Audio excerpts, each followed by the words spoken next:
Welcome to all in E-Math classes. I am Vandana, your maths teacher. Now students, we will do only introduction to exercise 7.2 कि हम exercise 7.2 में किस type के questions करेंगे. Okay इससे पहले हमने exercise 7.1 में किया है.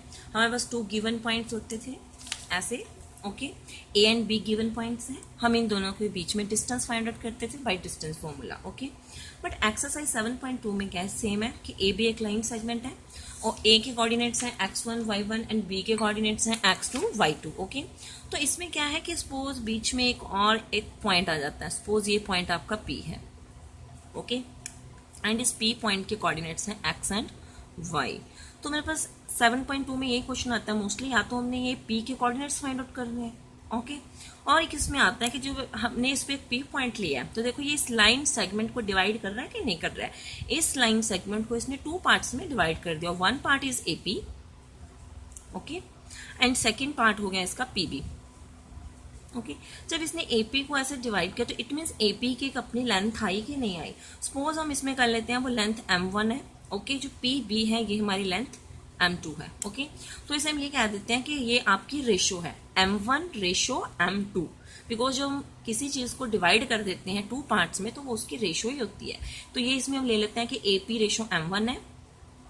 ओके M1 पार्ट की है एंड जो हमारा BP है ये हमारा M2 पार्ट है. तो ये हमारी M1 M2 रेशो हो जाती है. ओके तो इसमें हमने ये कोऑर्डिनेट्स कैसे फाइंड आउट करने हैं, हमें क्वेश्चन यही आएगा. ओके कि ए बी आपको लाइन सेगमेंट गिवन है, उसके कोऑर्डिनेट्स गिवन है एंड वो रेशो में डिवाइड करता है. कुछ भी रेशो हो सकते हैं यहाँ पे 2:3, 5:7 कुछ भी हो सकती है. Coordinates of P find out करो. ओके एंड समटाइम्स ये होता है हमें कोऑर्डिनेट्स गिवन है तो क्वेश्चन आ जाता है कि रेशो फाइंड आउट करो. ओके तो हमने इस क्वेश्चन को कैसे करना है, इसमें जो हम फॉर्मूला अप्लाई करते हैं वो हमारा सेक्शन फॉर्मूला है. ओके सेक्शन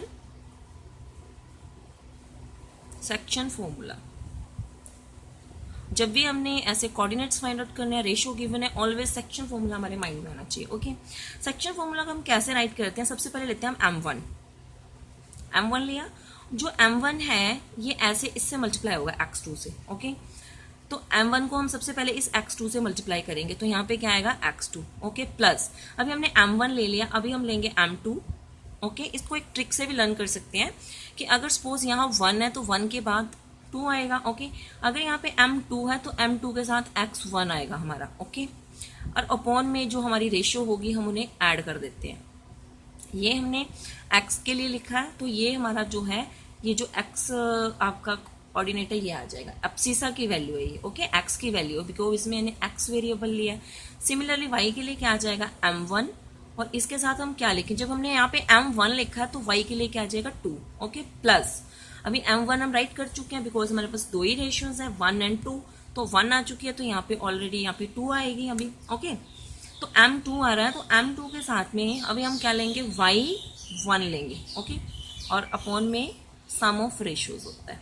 ओके ये हमारे कोऑर्डिनेट्स आएंगे किसके, P के, x और y के लिए. ये हमारी जो वैल्यू है x के लिए है x वेरिएबल में और ये y वेरिएबल में जो वैल्यू है वो y के लिए. ओके इसको लर्न कैसे करते हैं हम, जैसे हमारा M1 है बेटा तो ये यहाँ पे इस x2 से मल्टीप्लाई होगा. ओके और ये जो M2 है हमारा ये हमारा यहाँ पे इस x1 से होगा. हमने ऐसे याद करना है M1 x2 M2 x1 upon में इनकी एडिशन. ओके और जब हम y के लिए करेंगे तो ये जो x1 है ये यहाँ पे इस y2 से मल्टीप्लाई होगा और M2 के लिए ये यहाँ पे इस y1 से मल्टीप्लाई होगा. ओके हम इसको ऐसे ट्रिक से भी कर सकते हैं, ये ऐसे लर्न कर सकते हैं. इजी है, ये याद रखना आपने. अगर M1 है M के साथ 2 आएगा. ओके M2 है तो x1 आएगा. ओके तो ये हमारा है सेक्शन फॉर्मूला, ये हमने इसमें अप्लाई करना. ओके समटाइम्स क्या होता है कि हमारे पास एक और लाइन सेगमेंट है, सपोज ये A similarly and B coordinates of A x1 y1. okay and coordinates of B x2 y2. okay similarly P इसको बीच में से ऐसे डिवाइड कर रहा है. ओके नाउ P के कोऑर्डिनेट्स x y हमने फाइंड आउट करने. ओके इफ हमारी रेशियो इक्वल है. ओके इसमें आपको क्या आएगा, बाइसेक्ट. ओके इसमें यह आएगा कि AB को P बाइसेक्ट करता है. तो जब बाइसेक्ट करता है, बाइसेक्ट का मीन्स होता है हमारे इक्वल पार्ट्स. ओके जैसे AP इज इक्वल टू हमारा हो जाएगा PB, ये इक्वल लेंथ के होंगे. ओके एंड बाइसेक्ट आ जाएगा इसमें, तब हम करेंगे जब बाइसेक्ट करा ये दोनों इक्वल होते हैं हमारी रेशियो लेंथ्स तो हम ये भी कह सकते हैं P is mid point. Mid point क्या होता है, जो इन दोनों को इक्वली डिवाइड कर देता है। ओके, तो इसमें जो फॉर्मूला है थोड़ा सा हमारा चेंज हो जाता है। कैसे चेंज हो जाता है वो मैं आपको बताती हूँ। ओके, अभी A P is equal to P भी हमारे इक्वल है, तो सपोज हमने ये भी एम रेशो ली और ये भी एम ली। ओके, ये किस में अप्लाई होता है, सपोज हमारे पास एक लाइन सेगमेंट है और मैं आपको ऐसे बताती हूँ, इसकी टोटल लेंथ हमारे पास 4 सेंटीमीटर है, तो ये ए बी है, बीच में पी लिया। ओके, पी ने इसको ऐसे डिवाइड किया कि जो ए पी था ये भी 2 हो गया आपका, एंड ये जो पी है पी बी है ये भी 2 हो जाता है। ओके, तो पी ने इसको इक्वली डिवाइड कर दिया, बाइसेक्ट कर दिया, इट मीन्स पी इसका मिड पॉइंट हुआ। तो इसमें हम कैसे करते हैं, इसमें एक बात वो याद रखने वाली है, मिड पॉइंट हो, बाइसेक्शन हो, तो जो हमारी रेशियोज है इक्वल होती हैं। तो हम इसमें ऑलवेज रेशियो जब क्वेश्चन सॉल्व करते हैं ना तो 1 से ही करते हैं, बट हम बताते हैं कि इसमें कौन सा फॉर्मूला लगेगा। ओके, इसमें हम क्या करेंगे, सेम सेक्शन फॉर्मूला लगाएंगे बट हमारी रेशियोज इक्वल हैं। ओके, तो रेशियोज इक्वल हैं तो यहाँ पे क्या आएगा, एम ही आएगा। ओके, तो सबसे पहले x2 आएगा, फिर ये भी m आएगा और यहाँ पे x1 आएगा, एंड अपॉन हमारी रेशियोज का सम होता है। ओके, सिमिलरली y के लिए क्या आएगा, ये ऐसे होता है ना क्रॉस में, तो m y2 plus m y1। Okay, now m plus m, clear, sorry यहाँ पे नहीं आएगा, यहाँ पे आएगा। ओके, नाउ m, यहाँ से देखो m x2 m x1, तो यहाँ से हमारा m कॉमन आ रहा है, हम इसको कॉमन ले लेते हैं m को। ओके, जब m कॉमन ले रहे हैं x2 प्लस x1 अपॉन आपके पास m plus m, same variable से ऐड हो जाएंगे 2m। ओके, सिमिलरली यहाँ से भी m कॉमन आ रहा है, तो ये हम लिखेंगे y2 plus y1 upon m plus m 2m। Okay, अभी देखो यहाँ m हमारे कैंसिल हो जाएंगे, m से m डिवाइड हो जाते हैं, सब कैंसिल हो जाते हैं। ओके, रिमेनिंग नंबर्स हैं x2 plus x1 upon 2 and y2 plus y1 upon 2।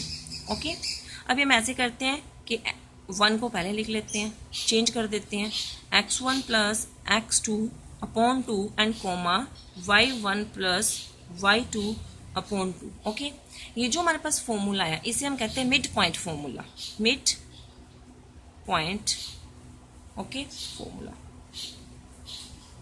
Okay, जब भी हमारे पास ऐसे होगा कि P is the mid point होगा तब हम इसे अप्लाई कर देते हैं डायरेक्ट, इतनी बड़ी कैलकुलेशंस नहीं करते हैं, इसी से ये फॉर्मूला आगे ड्राइव हुआ है तो हम उसमें डायरेक्ट अप्लाई कर देते हैं। ओके, जब कभी बाइसेक्ट वर्ड आता है तब भी हम डायरेक्ट इस फॉर्मूला को अप्लाई कर देते हैं। ओके, तो स्टूडेंट्स एक्सरसाइज 7.2 में हम इसी से रिलेटेड क्वेश्चन करेंगे और समटाइम्स ऐसे भी होगा कि आपको इसमें रेशो फाइंड आउट करनी होगी, तो रेशो के लिए हम क्या करते हैं, रेशो को k/1 में ऑलवेज क्वेश्चन फाइंड आउट करते हैं। ओके, और जब हम क्वेश्चंस करेंगे आपको ये और क्लियर हो जाएगा। Okay, thank you.